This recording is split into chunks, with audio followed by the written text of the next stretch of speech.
If I were to ask you, what movie have you seen that was so successfully influential that it changed the way we make movies? What would you say? Now that's a big question. You could say the Blair Witch Project and its responsibility for popularizing the massively successful trend of found footage horror films. Pulp Fiction for its nonlinear narrative approach and its influence on film bros everywhere. But how many of you would be brave enough to choose a movie so unassuming, so immediately bewildering to be classified as important, while taking on the risk of potentially tarnishing your social status amongst your friends? How many of you would answer this question and say, Napoleon Dynamite?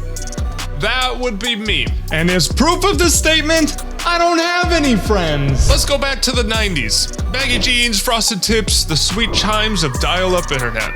While we were chatting up honeys on AOL Messenger, Hollywood was churning out comedic gold. But many of these movies fell into the exact same category. Comedies of this era were big. They were loud and, wow, were they slapstick.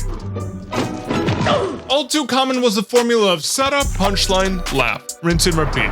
It wasn't just about making you laugh, it was about making you laugh as loudly as possible. Now don't get me wrong, these movies, iconic in their own right. Movies like Zoolander, Scary Movie, and Old School dominated the scene. They went for the big laughs and the obvious jokes.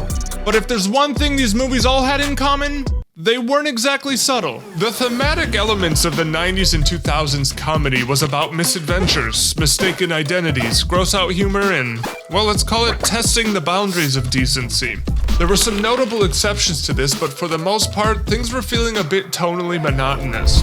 And then came Napoleon Dynamite, in all its awkward glory, ever so quietly changing the comedic status quo.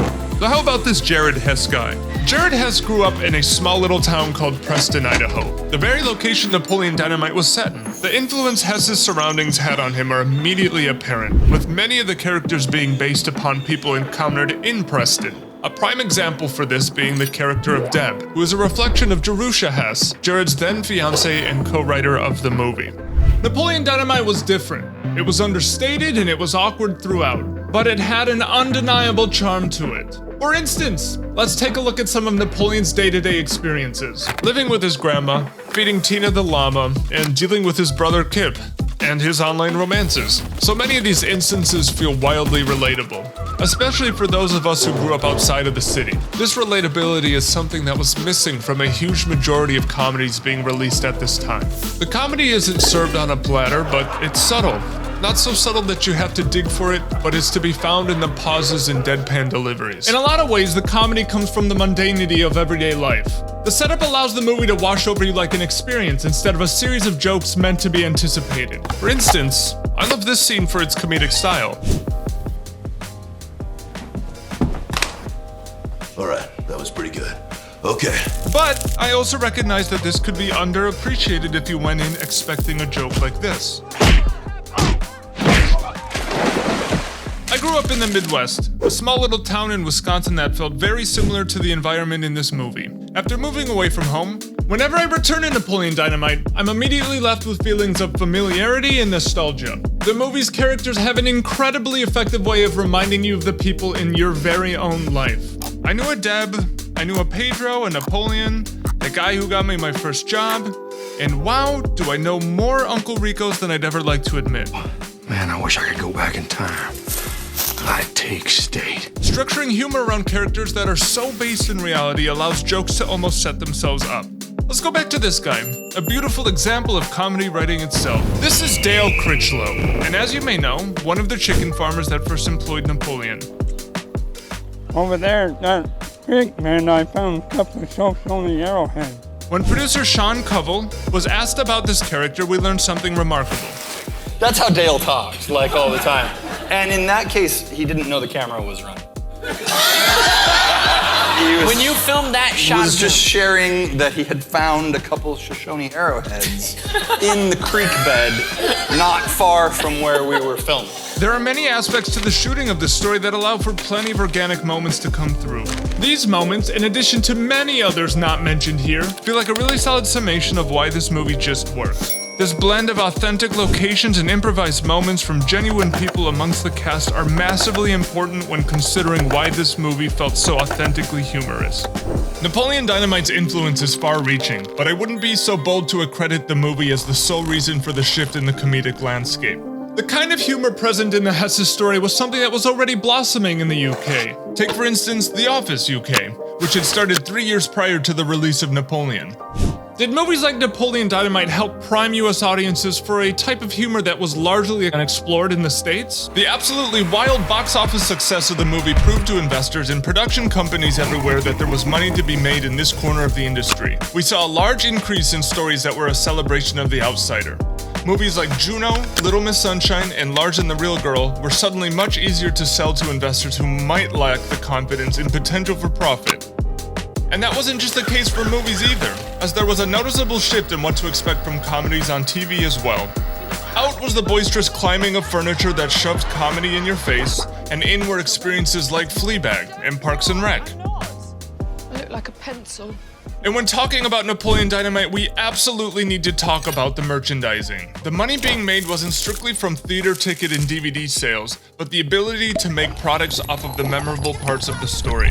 Think about the year this movie came out. I couldn't go anywhere without seeing a Vote for Pedro shirt. Halloween aisles at the Super Kmart were sure to include the iconic ginger fro. And even though past their prime, I saw a fair share of moon boots hit the street.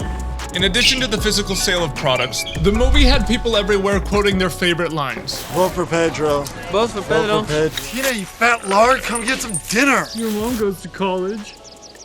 The list goes on.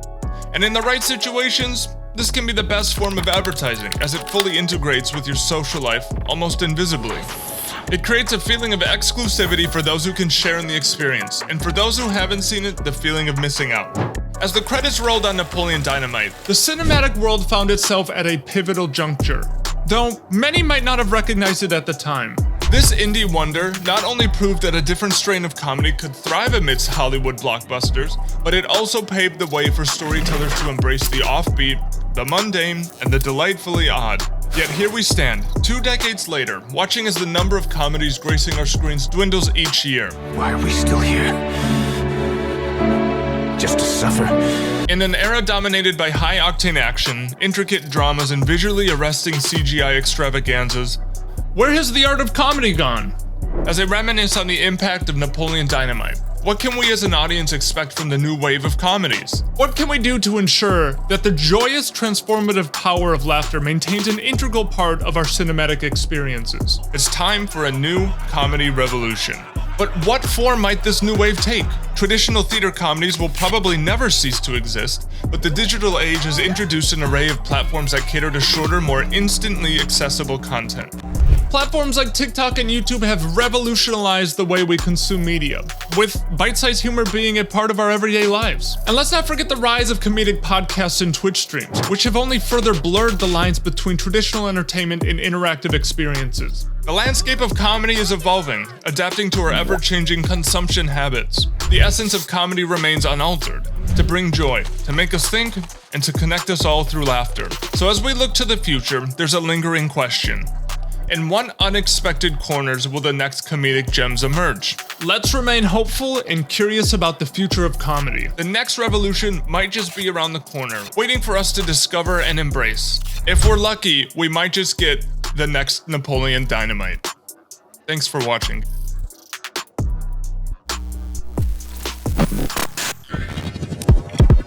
Run on the dance. Cracking dope.